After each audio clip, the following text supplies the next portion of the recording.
जिसमें आप इस ज्ञान से परिचित होंगे परमात्मा हमें क्या समझाना चाहते थे और हमें क्या बताने के लिए आए थे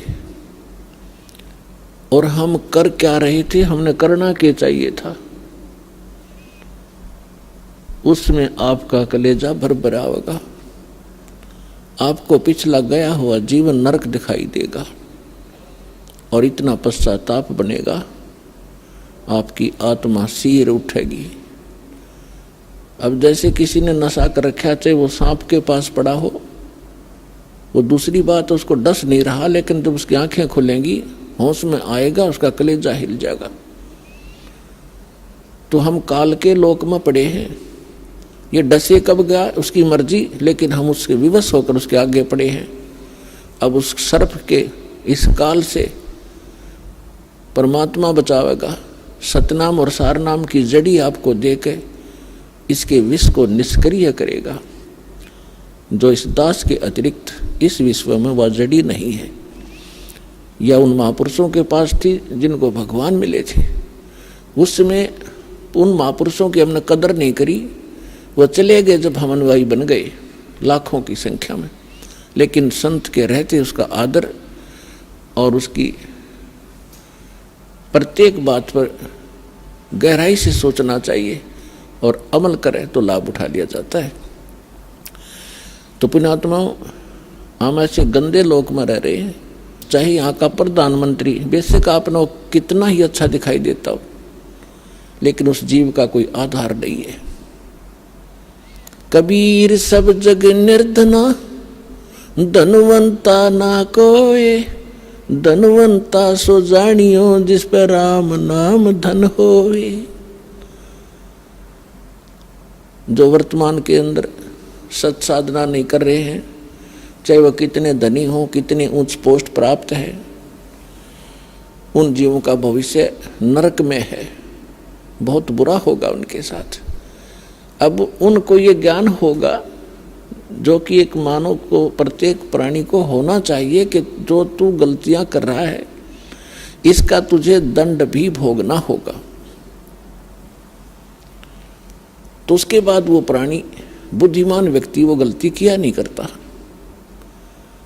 आज जो हाहाकार मची है संसार के अंदर, किसी भी भाग में जाकर देख लो या किसी और फील्ड में देख लो,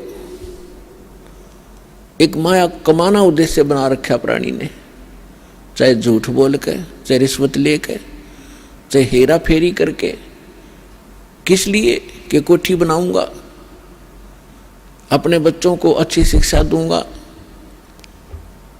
उनके लिए कार खरीदूंगा, बैंक बैलेंस बनाऊंगा। पुण्यात्माओं, यह भूल पड़ गई। हम भूल गए विधान को परमात्मा के। मासा घटे न तिल बधे, बिदना लिखे जो लेखे, सच्चा सतगुरु मेट करवाई ऊपर मारे मेख। जब तक हम परम संत की शरण में परमेश्वर की रजा ग्रहण नहीं करते, तब तक हम केवल अपना किया कर्म ही प्राप्त करते हैं। उसके अंदर एक नए पैसे का कोई भी परिवर्तन नहीं हो सकता। यदि कोई 2 नंबर का पैसा इकट्ठा करके धनी बनना चाहता है, पुण्यात्माओं, समय आने पर उसके लिए बहुत बुरी बनेगी। बहुत से प्रमाण हमारे पास हैं और प्रत्येक व्यक्ति जब इस ज्ञान को सुनता है उसको अपने किए कर्म का आभास भी होता है। और जब उसको पता चलेगा कि सचमुच ये कर्म ठीक नहीं है तो वो त्याग भी देगा। जब तक उसको ये पता ही नहीं लगेगा कि मैं जो कर्म कर रहा हूँ ये सचमुच बुरा है, क्योंकि हम जिस क्षेत्र में रहते हैं वहाँ सभी वही क्रियाएं कर रहे होते हैं, तो हम निश्चिंत हो जाते हैं, सभी कर रहे हैं, नो प्रॉब्लम। लेकिन भाई अपराधों से लाख कर लियो, सबको प्रॉब्लम होगी। तो जैसे एक व्यक्ति जब इस ज्ञान से परिचित हुआ, ज्ञान से भी तभी परिचित हुआ जब उसका सर्वनाश हो लिया। वैसे तो हम भगवान को एक सेकेंडरी थिंग मानते हैं, देख लेंगे टाइम मिला तो कभी मत्था टेक आवाएंगे, किसी गुरु जी के पास चले जावांगे, बाकी समय अपना धन कमाएंगे। और वो भी उसके लिए वरदान होता है जब उसके ऊपर ऐसा कहर टूट जाए, भगवान की याद आ जाए। एक व्यक्ति बता रहा था कि मैं घना निकम्मा आदमी था। अब पता चला कि मैं निकम्मा था, जब तक मैं घना अच्छा मान रहा था अपने आप को। मेरी एक टेप रिकॉर्डर की दुकान थी, रिपेयर एंड सेल की। उस समय ये सोनी की कैसेट चली थी, बहुत पुरानी बात है, और वो बहुत कॉस्टली होती थी, 30-30, 35-35 रुपए की आती थी। और मैं वो डुप्लीकेट तैयार करता था एज इट इज, जो मुझे इंक्लूडिंग रिफल और उसका कवर 2 रुपए की पड़ती थी, मैं 32 रुपए लेता था। तो भोली आत्मा 35 की बजाय 32 में मेरे पास लेने आते थे, और फिर वो कुछ दिनों में खराब हो जाती। तो मैं कहता भी देख ले कंपनी की है, मैं क्या करूं, तेरे टेप में गड़बड़ होगी। बहुत से पैसे इकट्ठे किए, इकलौता पुत्र था, सोचा था बच्चे को घना धनी बनाकर मरूंगा, इसको सारी सुख दूंगा। वो बच्चा ही बीमार हो गया, लड़का इकलौता पुत्र था। आसपास के डॉक्टरों को दिखाया, इलाज शुरू हो गया। इसके पैरेलल झाड़े झपटों वालों के पास भी, और अपनी जो पूर्व पूजा करते थे उनके परंपरागत पूजाएं थी, वहाँ भी सब क्रियाएं करवाई। ऑल इन वेन, सब असफल रही, और पैसा बाढ़ की तरह भुन रहा था। फिर बच्चा बहुत कमज़ोर हो गया।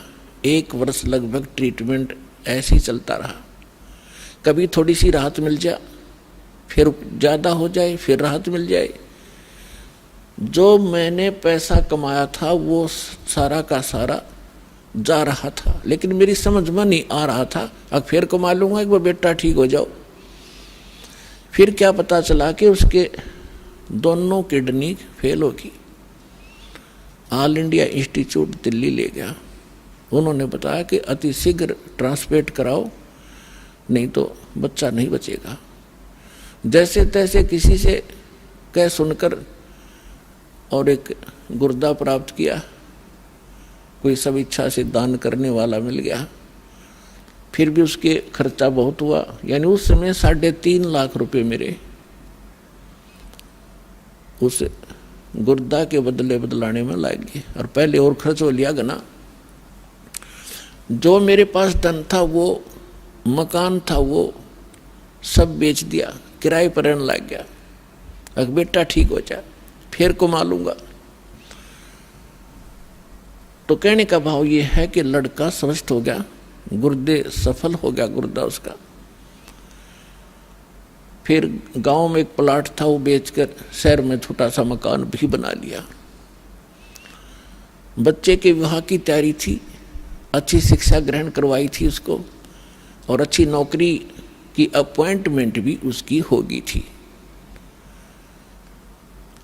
विवाह की तैयारी कर रहे थे, खूब सारी धूमधाम से कार्य किए जा रहे थे।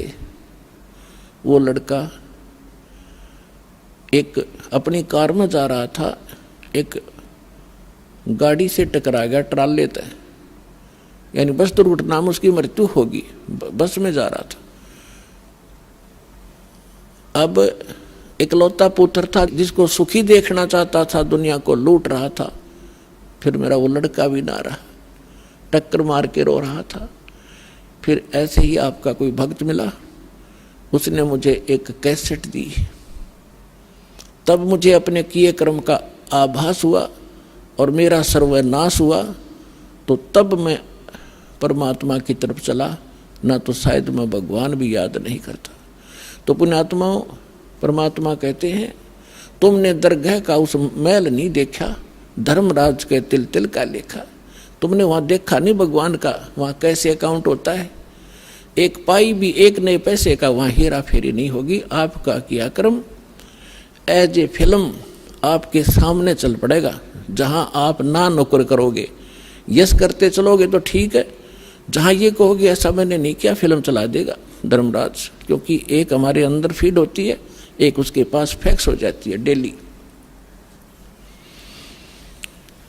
तो जब आपको ये ज्ञान होगा कि ऐसा जुल्म क्यों करें, जो भोगना इतना बुरी तरह पड़ता है, तो उस समय आपको कैसा महसूस होगा भगवान बताते हैं। जैसे किर का जहर का रंग होरी हो, कहो कौन तिस खावे राम रंग होरी हो। यदि आप होली यानी होली मनाना चाहते हो, खुशी मनाना चाहते हो, तो परमात्मा के इस राम नाम की होली में आप समावेश कर लो। इसमें ये राम नाम की होली में आप अपना पार्ट कर लो, हिस्सा कर लो, यानी पूर्ण संत को गुरु बना लो। और यदि आप यहाँ भी सुखी होना चाहते हो, परमात्मा की शरण ग्रहण करो और फिर परमात्मा के ज्ञान के आधार से भक्ति करोगे, दान धर्म करोगे, तो आपको वो समर्थ परमात्मा आपके भाग्य में ना होगा तो भी देगा।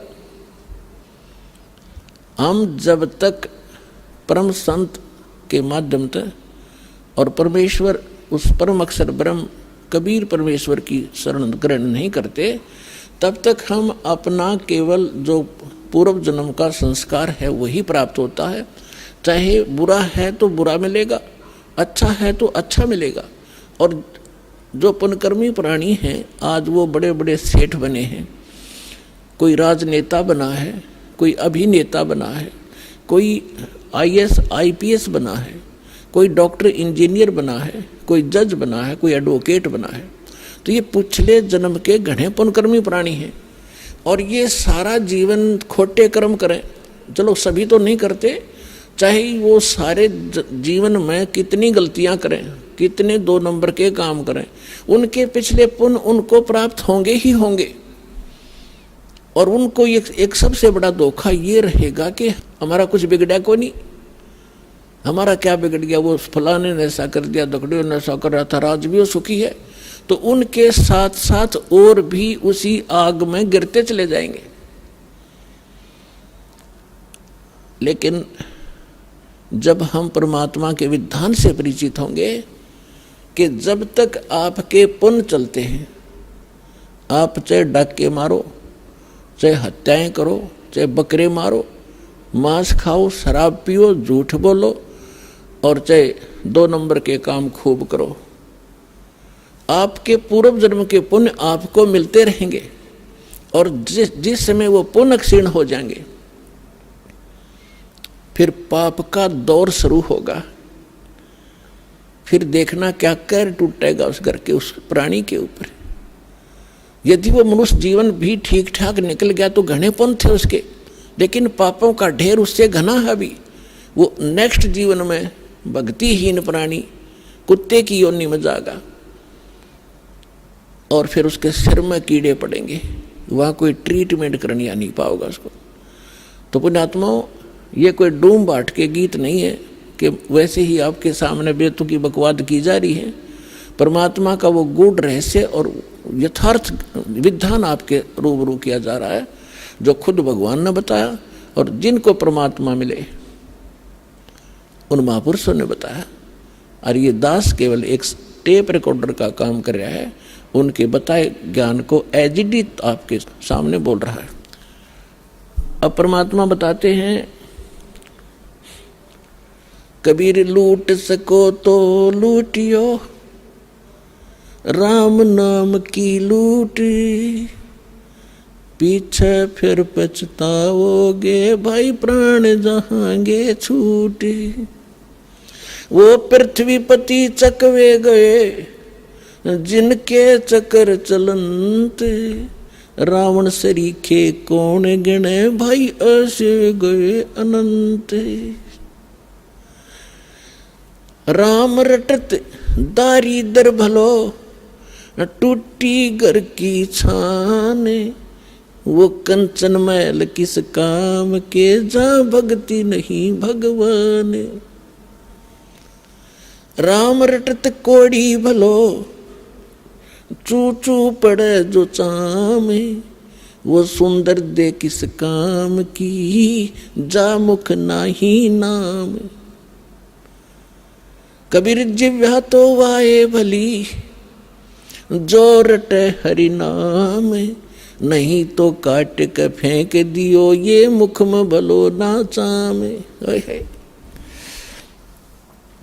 पुण्यात्माओं, जिह्वा कितनी काम की चीज है, हर प्रकार के टेस्ट बता देती है, खाने में सहयोग देती है, परमात्मा का गुणगान करती है।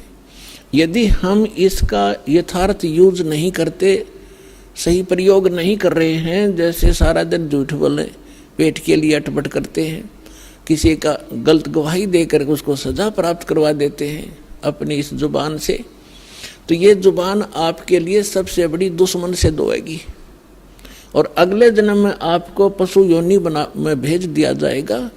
जुबान होगी लेकिन इसको आप बोल नहीं सकोगे।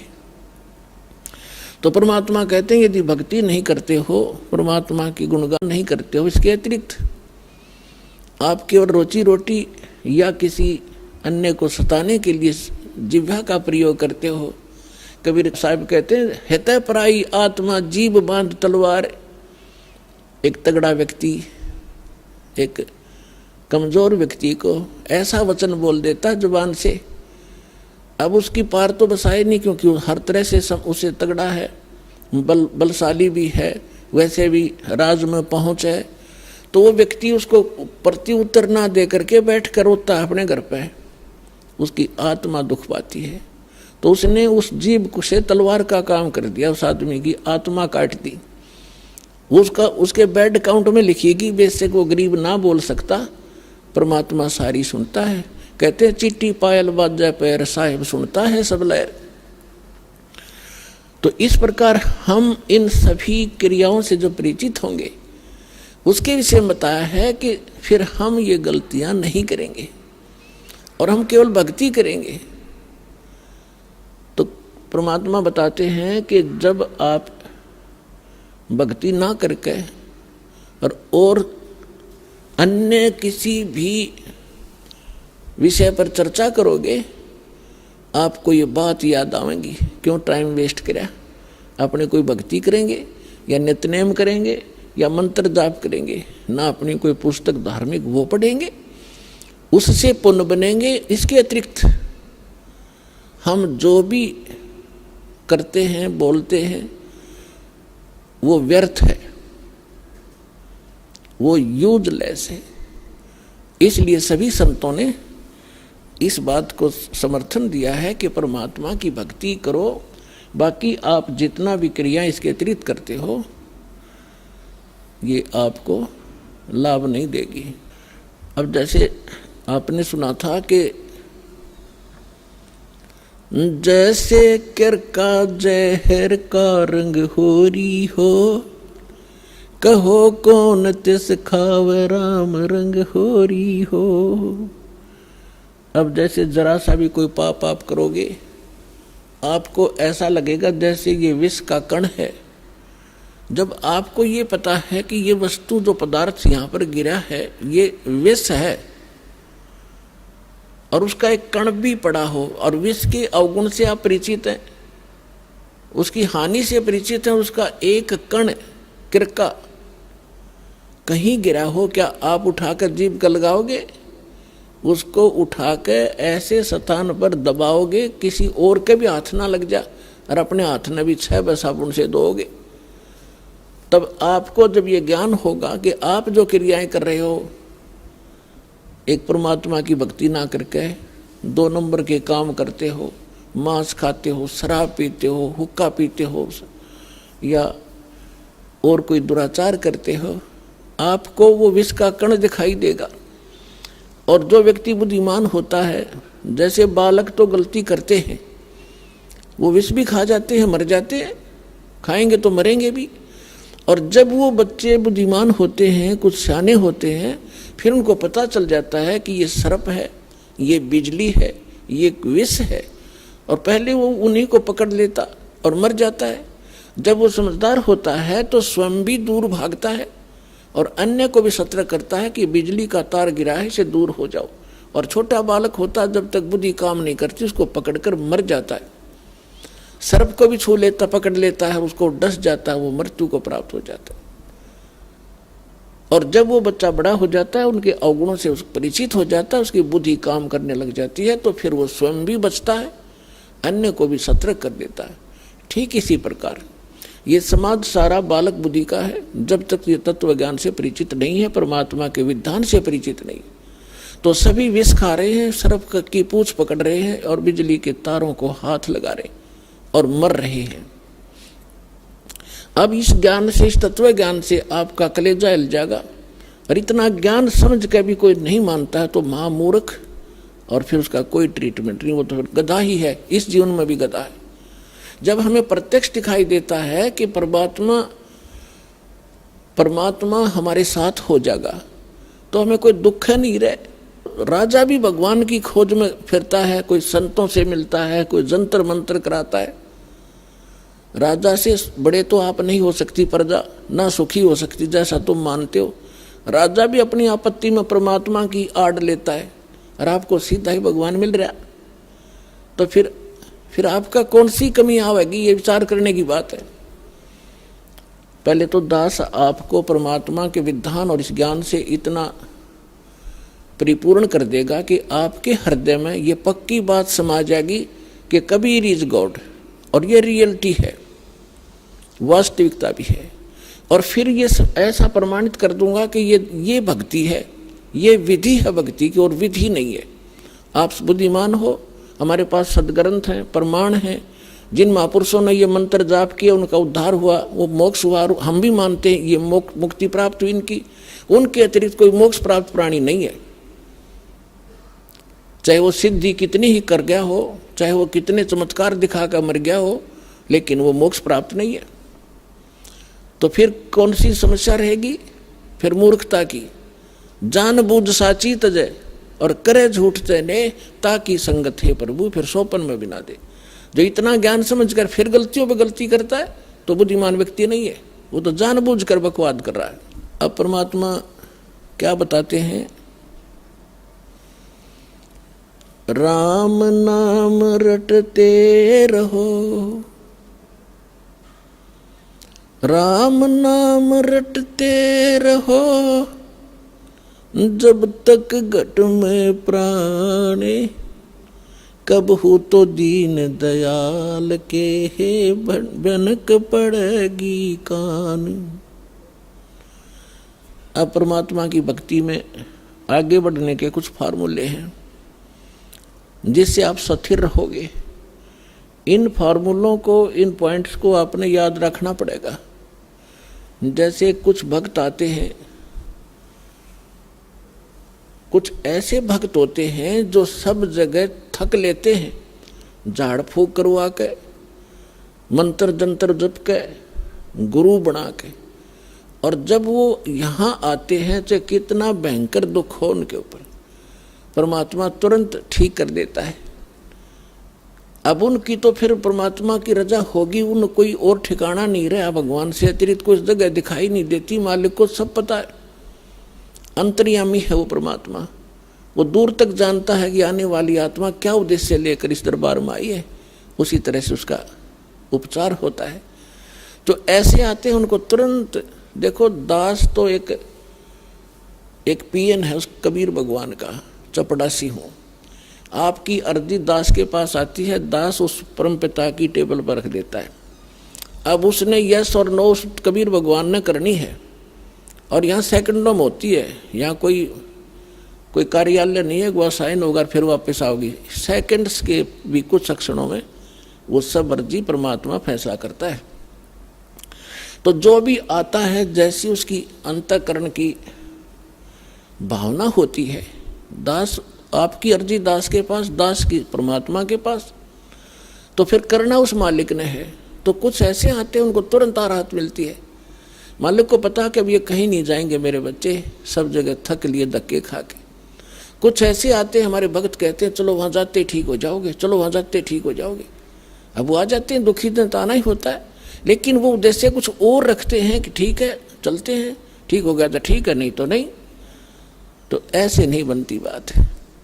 तो इसलिए दास सबसे पहले आपसे कहता है कि किसी को भी आप प्रेरित करो, अच्छी बात है, क्योंकि भूले को राह दिखाना एक परम कर्तव्य बनता है सभ्य नागरिक का। तो ये सब भूले पड़े हैं, लेकिन उनको पहले ज्ञान समझाओ, उनको पुस्तक दो ज्ञान गंगा।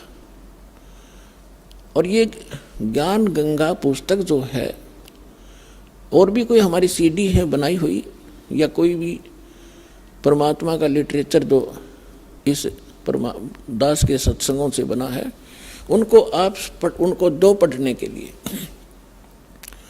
और ये एक ऐसा ज्ञान है परमात्मा का, कबीर साहब कहते और ज्ञान सब ज्ञानड़ी, और कबीर ज्ञान सो ज्ञान, और जैसे गोला तोब का करता चले मैदान। तो पहले उनको ज्ञान से समझाओ, फिर वो ज्ञान से परिपूर्ण होकर फिर यहाँ आएंगे। जब तक ज्ञान से परिपूर्ण होकर यहाँ नहीं आएंगे तो वो फिर डगमग हो जाएंगे। परमात्मा इस चीज को लाइक नहीं करते कि ये डले थे, पहले ढो ही रहे थे, 36 जगह भटक लिए, नकली गुरुओं के पास धक्के खा लिए, जीवन नाश कर दिया इन्होंने। तो अब अपने परमात्मा को पहचान कर फिर यहाँ लगे। तो इसमें क्या होता है कि फिर दूसरा इसका कारण ये होता है, जैसे किसी डॉक्टर के पास रोगी जाते हैं, एक ही जैसा रोग होता है, एक व्यक्ति को तो 2-3 खुराकों में राहत मिल जाती है, और दूसरे को 3 महीने गोलियां खाने का निर्देश दिया जाता है डॉक्टर के द्वारा। तो उसके रोग में अंतर है। ये वो नहीं सोचा इसका तो 2 खुराक में ठीक कर दिया, मैंने 3 महीने खानी पड़ेगी, मैं तो नहीं खाने का, तो ना खाने का तो मर जाने का, और क्या इलाज है। अब उसका रोग इतना गहरा नहीं था, जो जल्दी समय पर आ गया तो ठीक हो गया, और उसने वो 3 महीने खानी पड़ेंगी और ठीक होगा, क्योंकि टेबलेट वो कारगर है। तो पुण्यात्माओं, इस संसार में 21 ब्रह्मांड में दास के अतिरिक्त कोई संत नहीं, और कबीर साहब के अतिरिक्त कोई भगवान नहीं। और जो समाधान दास देता है उससे सारे काम ठीक होंगे, आपके संसारिक सुख, शारीरिक रोग सब दूर होंगे, संसारिक सुख प्राप्त होंगे, संसारिक दुख, मानसिक दुख, भूत प्रेत की बाधा, पितृ बाधा, चाहे कितना भयंकर हो, किसी प्रकार की, चाहे घाल तक डाल रखी हो, चाहे चौकी तक छोड़ रखी हो, यहाँ 1 सेकंड का काम है भगवान का। हम जड़े दुपटे नहीं लाते, परमात्मा के उस शब्द में इतनी ताकत है, जो मंत्र हम देते हैं अपने आप सब भाग जाते हैं।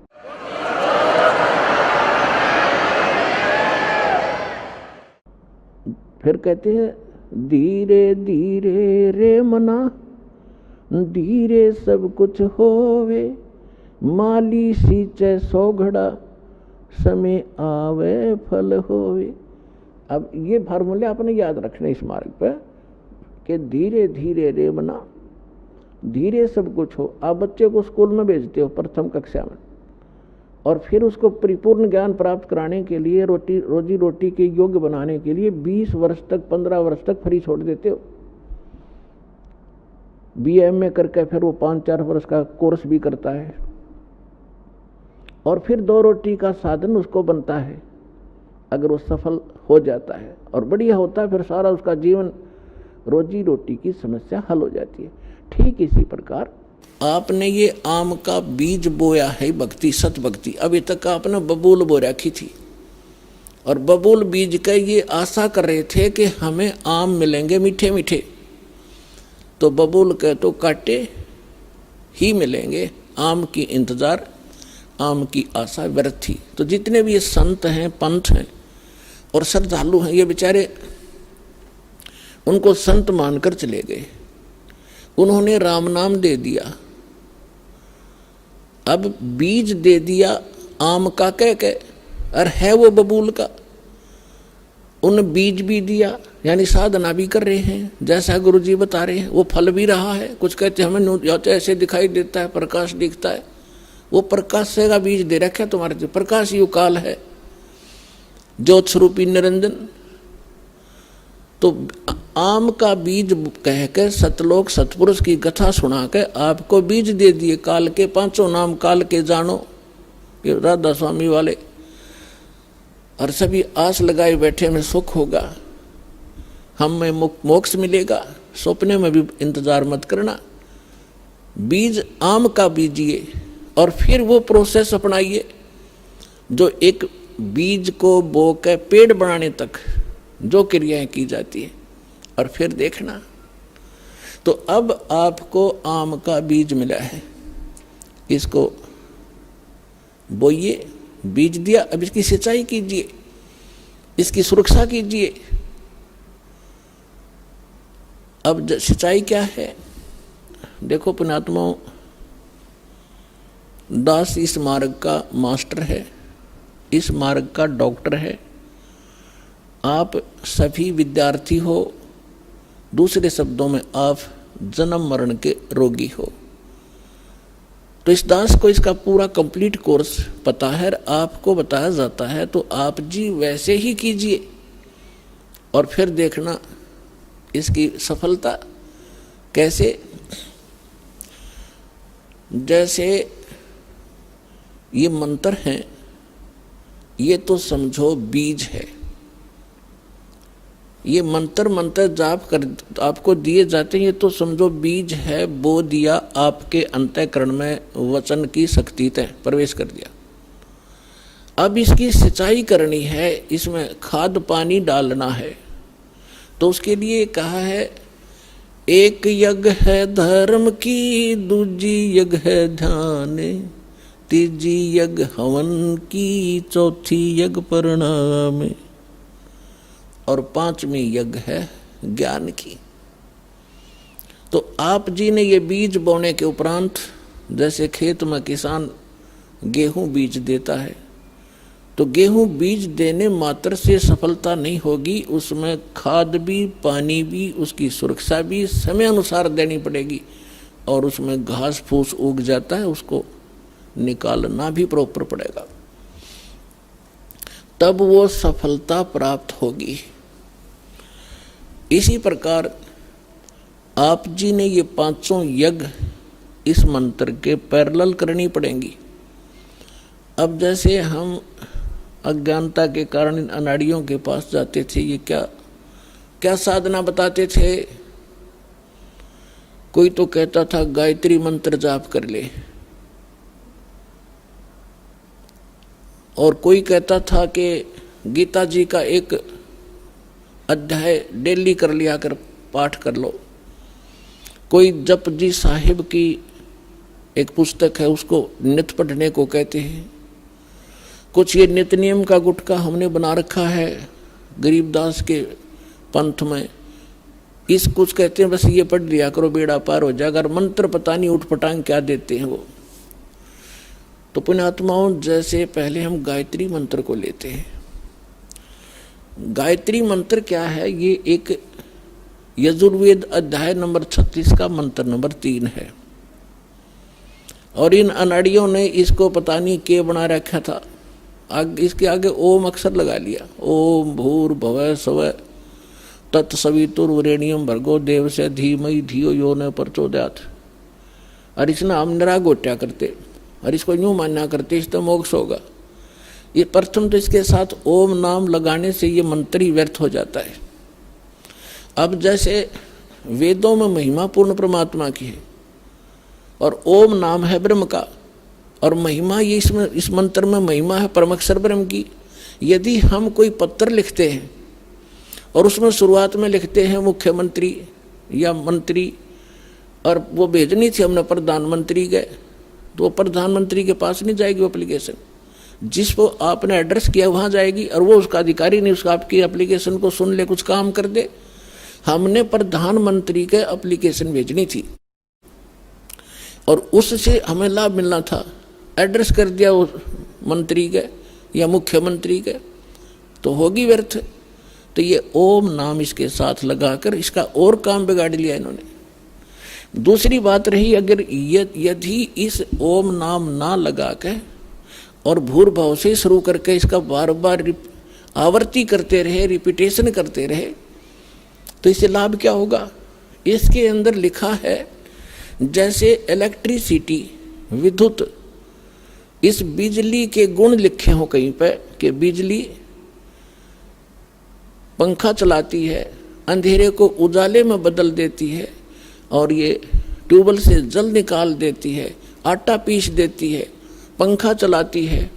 तो इसके गुण लिखे हैं ये। इसको चाहे श्लोक बना लो, इसकी चाहे कविता बना लो, चाहे इसका कोई भजन शब्द बनाकर ढोलक पीट कर गा लो, चाहे सारंगी ठागा हारमोनियम बांध कर गा लो, वो गुण चाहे वैसे बता लो कि बिजली पंखा चलाती है, बिजली अंधेरे को उजाले में बदल देती है, ट्यूबवेल से जल निकाल कर सिंचाई कर देती है, और बिजली आटा पीस देती है, पशुओं का चारा काट देती है।